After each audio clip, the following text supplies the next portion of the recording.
Hello, everyone. My name is Brennan Marr. That noise you're hearing is my ventilator. And welcome to Page Turners They Were Not, my Star Wars podcast. Today we're going to continue celebrating the 40th anniversary of The Empire Strikes Back by discussing the bestiary of The Empire Strikes Back. This movie introduces us to a menagerie of creatures and really expands the Star Wars universe. So let's dive right in by discussing the Tauntaun. Yes, the Tauntons were, beasts of burden on Hoth that the rebels used.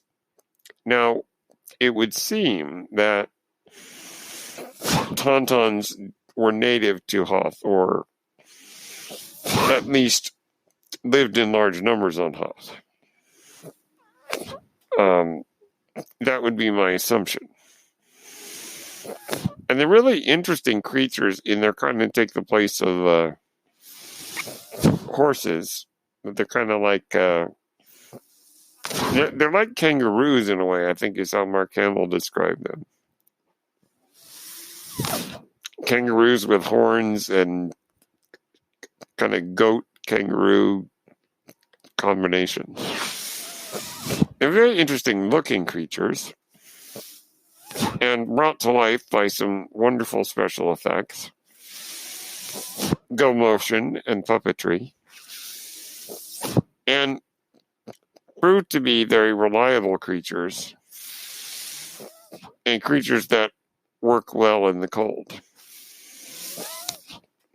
Now, unfortunately, even they have a limit to the cold.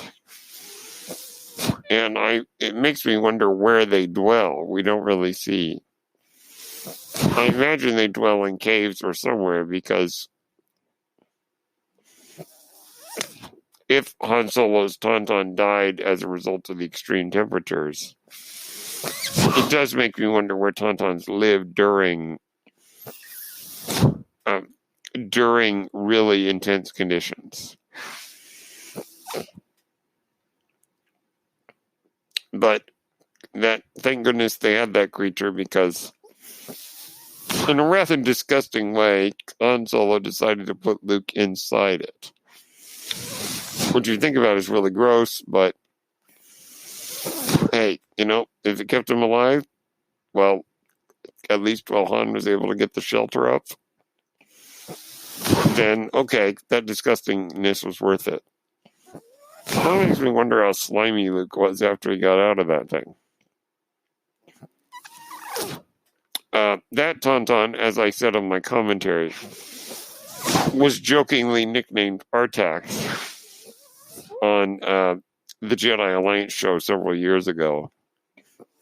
Artax in reference to the horse in the Neverending Story. And apparently they don't smell very good, at least according to Han. I love the sound that the Tauntons make. I can't do it very well, but kind of like that. It's a very unique sound, and they really become fully realized creatures. They really become more than just cheap special effects. They really have a believability to them, and they really prove to be very useful creatures. It would seem, though, that they are the favored prey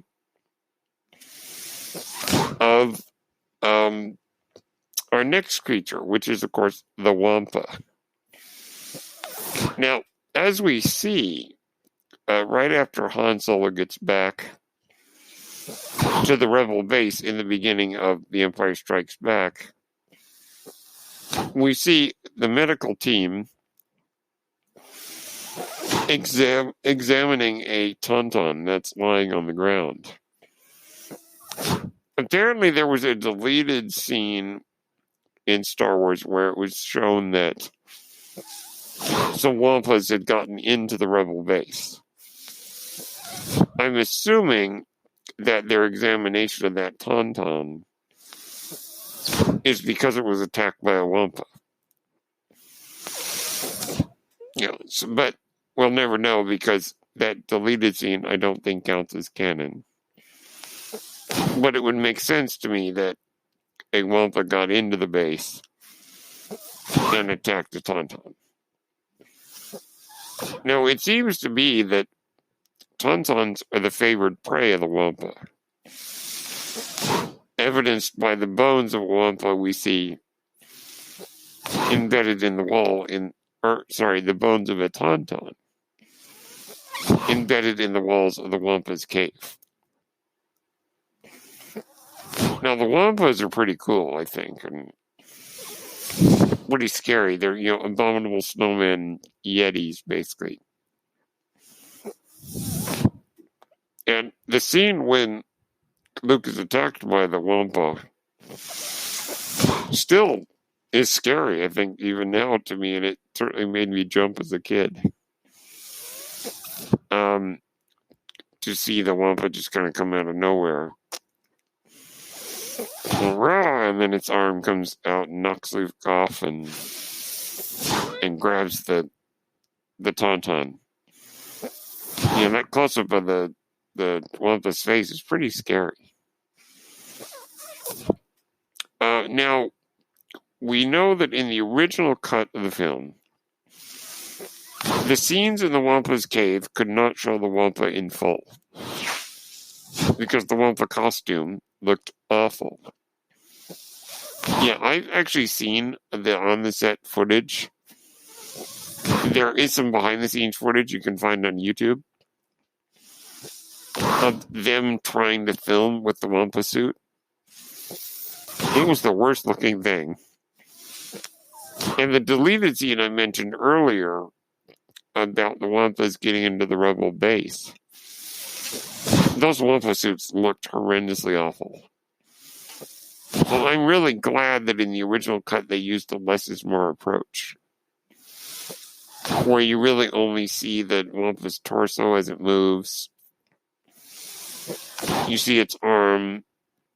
You see it rush forward at Luke, but its arm is lifted up to cover its face because the face of the creature looked pretty terrible. So it actually made it, in a way, kind of scary in that you didn't see the Wampa that much. But I actually didn't mind the special edition change in 1997 that's remained ever since, showing a new version of the Wampa suit that looks so much more realistic than the one that they had originally. I mean, but like I said, thank goodness we didn't see the original version. Well, at least didn't see its face, because it would have taken us out of the movie. But the special edition added sequence with a much more realistic looking Wampa suit and showing him munching on what remains of the tauntaun. Alas, poor tauntaun, we knew I knew him, Horatio. I'm assuming that's Luke's tauntaun that the Wampa is munching on. Now, speaking of sound, the Wampa's growl is really cool. I mean, there is a reason that The Empire Strikes Back won the Academy Award for Best Sound. Because the sound effects in the movie are fantastic. And as with these creatures, the sounds they make them more fully realized. And I would never want to meet a Wampa. A tauntaun, sure. But I would never in a million years want to meet a Wampa. Okay, so those are my thoughts on the Hoth creatures. The Wampa, by the way, I think is also native to Hoth. So those are my thoughts on those creatures. We're going to take a short break, and when we come back, we'll discuss further creatures. And so stay tuned for a word about our sponsor.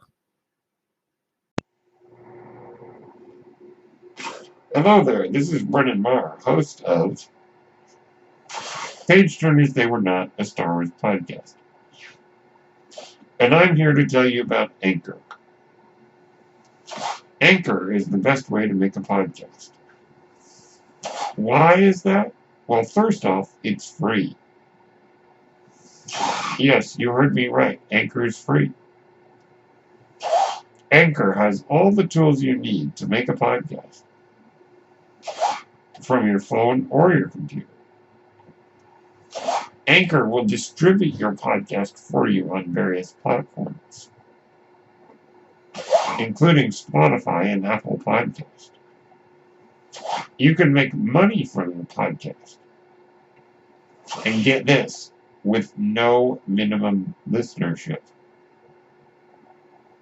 That means you can make money even if no one listens to your podcast. That, of course, is not ideal, as Anchor will allow you to spread your podcast, bring in more viewers, and you can make more money because of it. Everything you need to make a podcast is in one place on Anchor. If you're interested, download the free Anchor app or go to anchor.fm to get started. Thank you, and may the Force be with you. Okay, folks, we are back. The next creature that we really run into in Star Wars is on Dagobah. There are many creatures on Dagobah. Too many to name. Now there are these bat-like creatures. And there's, of course, the monster that lives in the lake that Luke crashes into. I don't know the names off the top of my head, but I do know that water monster is pretty freaky. And yet again, the fact that we do not see it, I think to me makes it even scarier.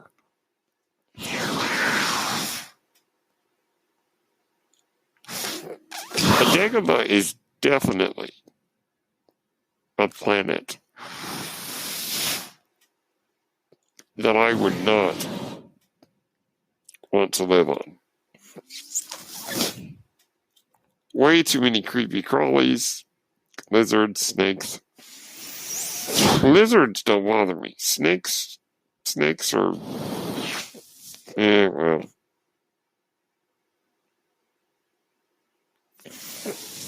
Yeah, snakes, I'm not big on. And the bat-like creatures, I'm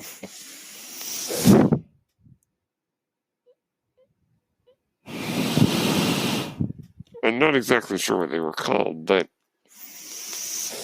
it was really kind of extraordinary. Just that it's a swamp, and so you're going to get these pretty full of nasty-looking creatures, and I'm sure there are a lot of bugs, and ugh. Yeah.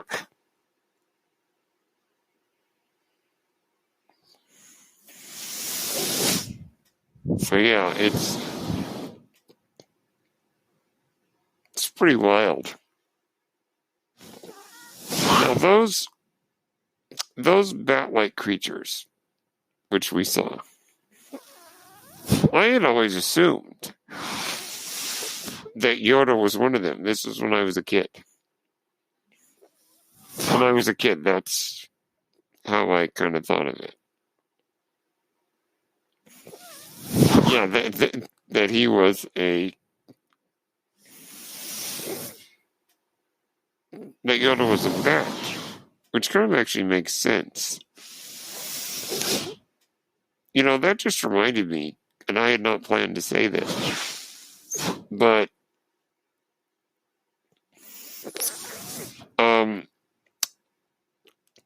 there was a show that I watched when I was a kid, and sometimes, and forgive me because I don't remember this off the top of my head, but I don't remember what it was called, but I seem to recall there was a creature that had ears kind of like Yoda that was a bat or something like that. I don't remember exactly, but that memory just came to me. So the creature that swallowed R2 and spit him out was called a dragon snake. And I really like the less is more approach. But you didn't see it, so it almost made it even scarier. But yeah, there are really some pretty wild creatures that live on Dagobah, and they were definitely creatures that I wouldn't want to run into. So I would not go to Dagobah for any amount of money, really. I mean, okay, maybe that's not entirely true, but I would stay away from the water. I would stay away from any thick tangles of branches. Yeah, I would stay away from all that. So there's a lot of creatures that we could talk about on Dagobah, and none of them are named in the movie. And I try to stick with what's actually named verbally. Which then brings us to our next creature. The Minox. Ah, yes. When the Millennium Falcon is parked inside a cave, so they assume, they are beset upon by Minox, which have big mouths, kind of like suction cups, and they like to chew on power cables, I guess. And I wonder if they eat power. It's a weird thing to think about. So with mouths like that, they're probably trying to eat anything. And I love that one just scares Leia by like sticking to the cockpit. And she's like, ah, And you know what's funny is the Minox, as Han names them, are kind of cheesy looking. And I don't mean that as an insult. I mean that as a kind of deliberately 80s cheese. The special effects are kind of cheesy with the Minox. Especially with their wings. They do look kind of floppy, kind of papery. Particularly as in some shots where we see their wings. But we don't see their bodies. I think it's maybe because they're kind of cheap looking. So yet again, a less is more approach. But I like that deliberate sort of 80s charm. Cheesy special effects. Cheesy practical special effects, by the way, which cheesy practical effects will always look better than cheesy CGI. Okay, so that's the Minox. And then, of course, we get the next creature, which is not named, but the Exogorth. Usually just called the Space Slug. Which is what the Millennium Falcon had been parked in the whole time. I'm assuming, therefore, that the Exogorth had opened its mouth really wide. And they had flown in without realizing they had flown into its mouth. I wonder if it does that. I don't know. But it's weird that it would let them come in and land inside of its throat. And then when they try to leave, it tries to chomp down on them. I don't get the logic there, but yet again, that is a minor point. The Exogorth is yet again kind of a cheesy looking creature. It definitely looks like a hand puppet, though admittedly, the shot of the Millennium Falcon flying between the teeth of the Exogorth, to me, looks fantastic. That looks fantastic. Just the visual effects there.